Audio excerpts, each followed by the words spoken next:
मैं हूं सुनील वर्मा। विशेष खबर के खास प्रोग्राम रूबरू में आपका स्वागत है। आज मेरे साथ बातचीत के लिए दुष्यंत चोपड़ा जी मौजूद हैं।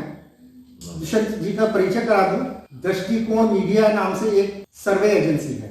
आप बहुत सीनियर जर्नलिस्ट हैं। दृष्टिकोण मीडिया जनता की नब्ज टटोलने का काम करती है। चुनावों के दौरान राजनीतिक दलों नेताओं के लिए सर्वेक्षण करना, मतदाता की नब्ज टटोल कर उनको ये बताना कि कहाँ किस क्षेत्र में उनकी खामियां हैं, किन मुद्दों पर उनको जनता के बीच में अपने संदेश देने हैं, ये तमाम बातें दुष्यंत चोपड़ा जी की कंपनी बताती है।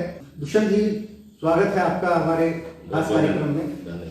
5 राज्यों में विधानसभा चुनाव का बिगुल बज चुका है। थोड़ा बताएंगे कि इस बार क्या है जनता का मिजाज, उत्तर प्रदेश की जनता क्या चाहती है, क्या होगा उत्तर प्रदेश में? देखिए, ऐसा है कि आज की तारीख में उत्तर प्रदेश का जो मतदाता है वो अपनी मनस्थिति बना चुका है कि उसने वोट कहां देना है। हालांकि पिछले कुछ 2-4 दिनों में बहुत राजनीतिक सरगर्मियां बढ़ी, कुछ भागदौड़ बढ़ी। भागदौड़ से मेरा मतलब है जो एक लग रहा है कि ये पार्टी छोड़ के नेता इधर जा रहे हैं, भाजपा छोड़कर सपा में आ रहे हैं, सपा वाले रालोद में जा रहे हैं, रालोद वाले कांग्रेस में आ रहे हैं। तो ये जो नेताओं की भागदौड़ है, ये नेताओं के स्तर पर ही है। अगर आप जनता के स्तर पर आप उसको मापने की कोशिश करेंगे, आंकने की कोशिश करेंगे, तो जनता अपना मन बना चुकी है। और जहां तक दृष्टिकोण ने एक गाजियाबाद से लेकर गोरखपुर तक पूरे उत्तर प्रदेश की बहुत सी सीटों पर हजारों की संख्या में जो उत्तर प्रदेश की जनता की नब्ज टटोलने की कोशिश की है, उसके नाते जो क्लियर इंडिकेशन ये है कि योगी सरकार वहां पर दोबारा से पुनर्स्थापित होने जा रही है, ऐसा दृष्टिकोण का मानना है। जनता में तो बहुत नाराजगी दिख रही है। सीधे सीधे पिछले 3 दिनों के अंदर 3 कैबिनेट मंत्री, 14 विधायक बीजेपी को छोड़कर समाजवादी पार्टी ज्वाइन कर चुके हैं। कुछ के बारे में चर्चा है कि कुछ और लोग आने वाले हैं पार्टी को छोड़कर।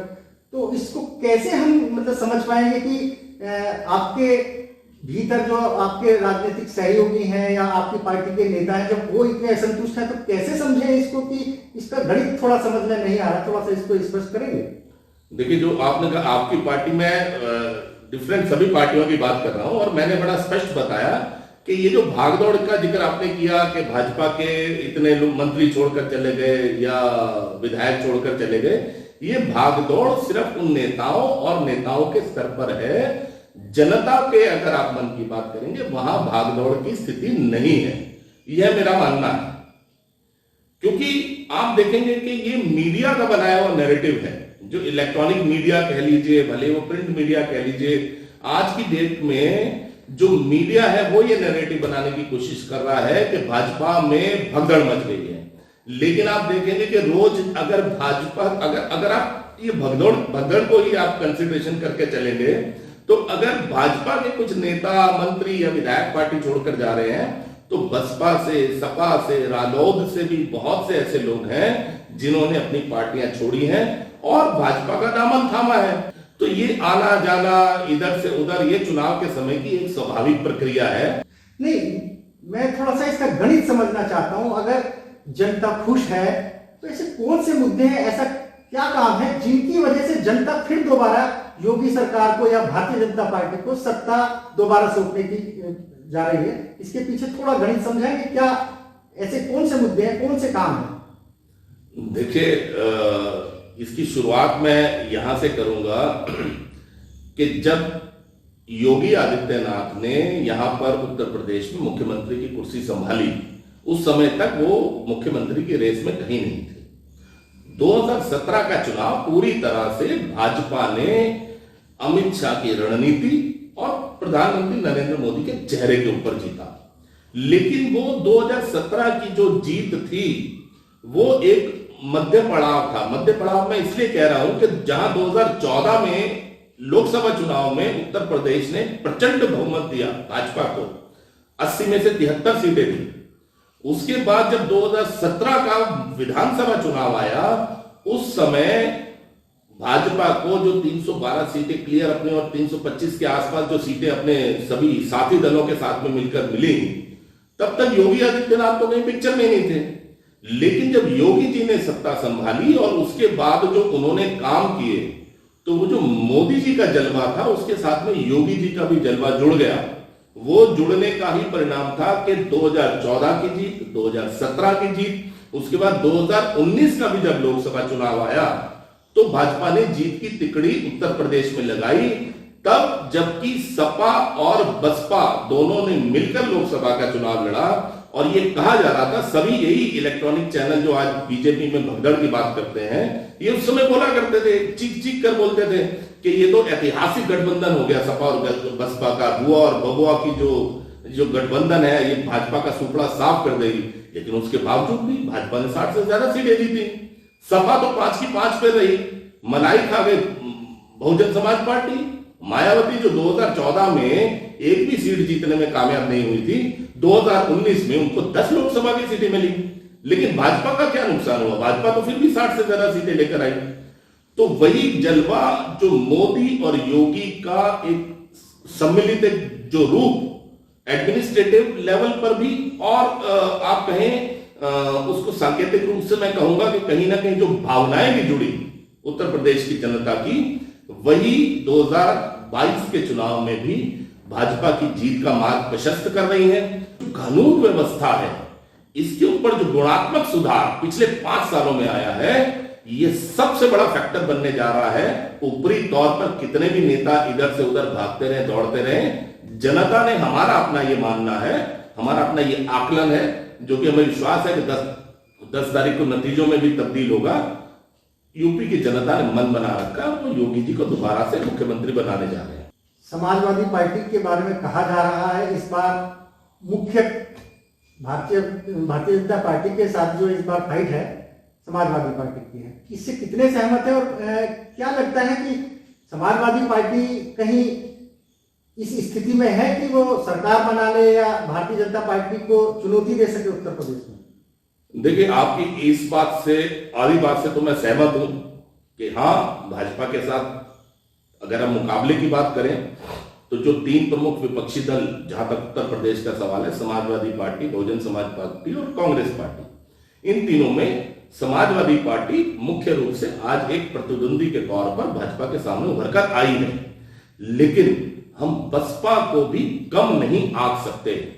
आज भी अगर बीजेपी कैलकुलेशन करती है, अगर अपना गुणा गणित चुनाव का करती है, तो बीजेपी का आधार क्या है? बीजेपी का आधार यह है कि पिछले 7 सालों में मोदी जी का जो युग देश ने देखा, उत्तर प्रदेश ने देखा, और पिछले 5 सालों में जो योगी जी का युग उत्तर प्रदेश ने देखा, उसमें उत्तर प्रदेश में माइनस यादव जितना पिछड़ा वर्ग है, उसका अधिकांश हिस्सा आज भाजपा के पीछे मजबूती के साथ खड़ा है।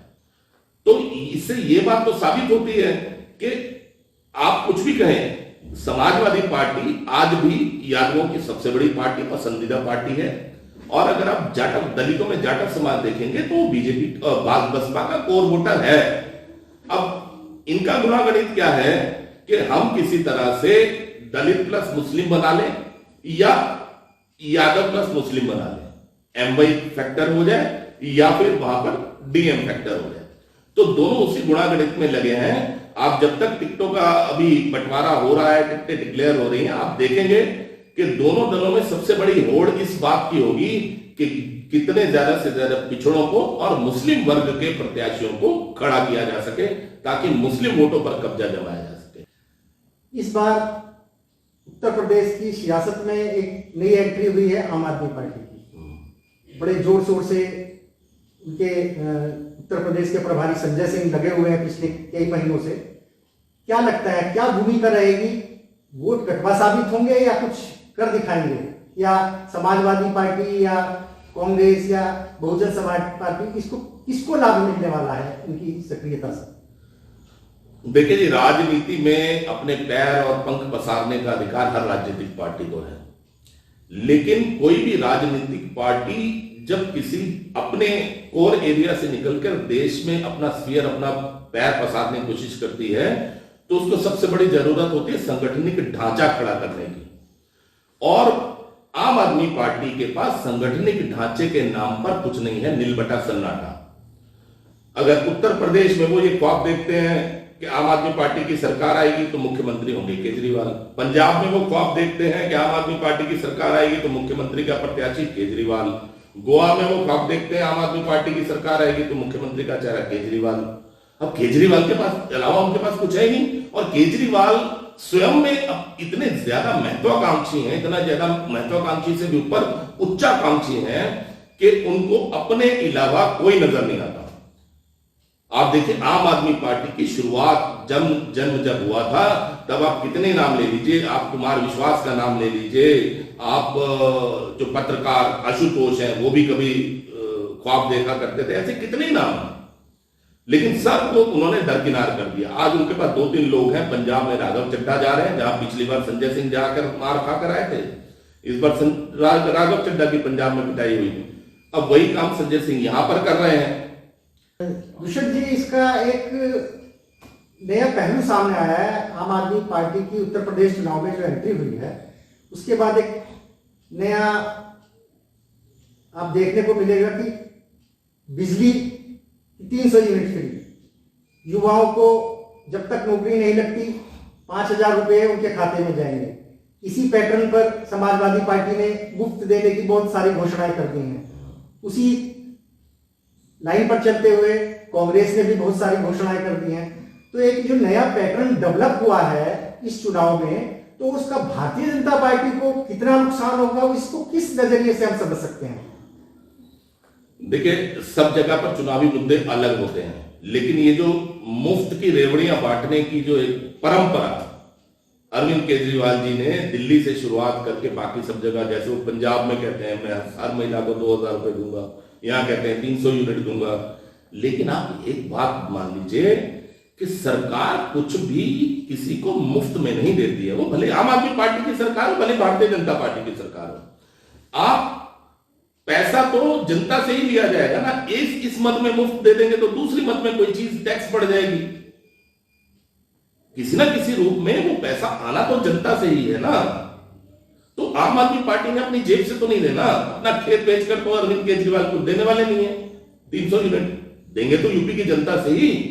तो जो गलती दिल्ली की जनता 2 बार दोहरा चुकी है इनको मुख्यमंत्री बनाकर, मुफ्त की रेवड़ियां खाने के चक्कर में जो दिल्ली की जनता भुगत रही है, मुझे नहीं लगता कि उत्तर प्रदेश की जनता, जो कि मैं बड़े कॉन्फिडेंस के साथ कह सकता हूं राजनीतिक रूप में दिल्ली की जनता से ज्यादा परिपक्व है। उनको पता है कि उनके कोर इश्यूज क्या है, उनको पता है उनके मुद्दे क्या हैं, उनको पता है कि कौन हमें अगर मुफ्त में कुछ रेवड़ी बांट रहा है तो उसके बदले हमारे को क्या कीमत चुकानी पड़ेगी। उन्होंने जातिवाद के ऊपर जिस तरह से वोटिंग करके पिछली सरकारों में अपना शोषण करवाया है, दोहन करवाया है, और जो पिछले 5 साल में भाजपा की योगी सरकार के समय में जो उनको योजनाओं के रूप में, सरकारी सहायता के रूप में, कोविड के समय में राशन के रूप में जो उनको सुविधाएं मिली हैं, और सबसे बड़ी बात जो कानून व्यवस्था में जो एक गुणात्मक सुधार के चलते जो आज उनकी बहन बेटी सुरक्षित हुई है, उसके ऊपर मुझे नहीं लगता कि वो 300 यूनिट या 300 यूनिट के किसी भी जुमले के ऊपर आकर, उस बहकावे में आकर आम आदमी पार्टी को कहीं भी स्टैंड करते हैं। चलिए, बहुत सारे मुद्दों पर बात हुई। एक अहम मुद्दा जिसको लेकर पिछले 1.5 साल से केवल उत्तर प्रदेश नहीं पूरे देश की राजनीतिक सरगर्मियां बहुत बड़ी हैं, किसानों से जुड़ा मुद्दा। 3 कृषि कानून आए थे, उसको लेकर किसानों की कुछ नाराजगी थी। किसानों के एक वर्ग की मान लीजिए या किसानों के बहुत बड़े वर्ग की मान लीजिए, क्या प्रभाव पड़ेगा खासतौर से पश्चिमी उत्तर प्रदेश का जो किसान है, जाट है या दूसरे समुदाय के लोग हैं, जिस तरह से उनकी नाराजगी थी, बीजेपी के नेताओं का देहात क्षेत्र में विरोध हुआ था, क्या लगता है आने वाले दिनों में उसका क्या इम्पैक्ट देखने को मिलेगा उत्तर प्रदेश की सियासत में? देखिए, जहां तक उन 3 कानूनों का प्रश्न है जिनको काले कानून कहकर बोला गया, ये प्रधानमंत्री की सहृदयता थी कि उन्होंने बड़प्पन दिखाया, देश से माफी मांगी कि मैं कुछ लोगों को समझा नहीं पाया, उन्होंने इन 3 कानूनों को वापस लिया। लेकिन अपने मन में ये आंदोलनकारी भी जानते हैं कि ये कानून कृषकों के लिए, किसानों के लिए बहुत बेनिफिशियल है, बहुत लाभदायक है। ये उनको एक आर्थिक स्वतंत्रता देते थे। आगे ये उनको एक किसान के साथ साथ एक बिजनेस कम्युनिटी बनने की जो अपॉर्चुनिटी इन कानूनों के थ्रू मिल रही थी, इनके वापस होने से उससे वो किसान वंचित रह गए हैं। और रही बात कि इसका उत्तर प्रदेश के चुनाव पर असर होगा या नहीं होगा, तो आप इसको सिर्फ एक ही बात से नाप लीजिए। अगर किसान आंदोलन का उत्तर प्रदेश के चुनावों पर इतना ही असर है, तो मैं चैलेंज करता हूं श्रीमान राकेश टिकैत को, जो कि इस आंदोलन का पोस्टर बॉय थे या है अभी भी, वो किसी भी सीट से पश्चिम उत्तर प्रदेश में, मैं कहता हूं अपनी सिसौली की सीट से, बागपत की सीट से, मुजफ्फरनगर की किसी भी सीट से चुनाव लड़के दिखा दें और जीत कर दिखा दें। अगर वो चुनाव लड़ भी लेंगे ना, अगर वो फैसला भी कर लेंगे कि वो चुनाव लड़ रहे हैं, तो मैं मान लूंगा कि इन कानूनों के विरोध में जो आंदोलन चला उसका कहीं ना कहीं इस चुनाव पर असर होने जा रहा है, जहां तक उत्तर प्रदेश का सवाल है। तो आपका मानना है कि भारतीय जनता पार्टी इस बार 30 साल से एक जो मिथक चला रहा है, कोई भी राजनीतिक दल दोबारा सत्ता में वापसी नहीं करता, योगी जी की और मोदी जी की जोड़ी उस मिथक को तोड़ने जा रही है। देखिए जी, मिथक तो राजनीति में बनते रहते हैं, टूटते रहते हैं। पंजाब में भी बोला जाता था कि कोई सरकार कभी दोबारा नहीं आती, कभी एक आती है, कभी कांग्रेस, कभी अकाली। अकालियों ने भी रिपीट करी। तमिलनाडु में बोला जाता था कि वहां एक बार अम्मा आएंगी तो एक बार करुणानिधि आएंगे, वहां भी अम्मा ने रिपीट किया। तो राजनीति किसी एक परमानेंट परिपाटी के ऊपर नहीं चलती, राजनीति परिस्थितियों के अनुसार चलती है। आज जो परिस्थितियां उत्तर प्रदेश में हैं और आज जो योगी और मोदी जी की जोड़ी ने उत्तर प्रदेश को दिया है, करके दिखाया है, वहां की बहन बेटी के लिए, किसान के लिए, पिछड़े के लिए, वहां के दुकानदार के लिए, छोटे मझोले जो कामगार हैं उनके लिए जो करके दिखाया है, उसके चलते आप मानिए ये मिथक टूटेगा और दोबारा से भाजपा वहां सरकार बनाएगी, योगी जी दोबारा से मुख्यमंत्री होंगे। कि अल्टीमेटली प्रजातंत्र में जनता सर्वोपरि है, उसकी राय, उसका मत और वो किसको सरकार में बिठाना चाहता है वही सर्वोपरि है। अंत में जीत प्रजातंत्र में जनता की होती आई है, अभी भी जनता की ही जीत होगी।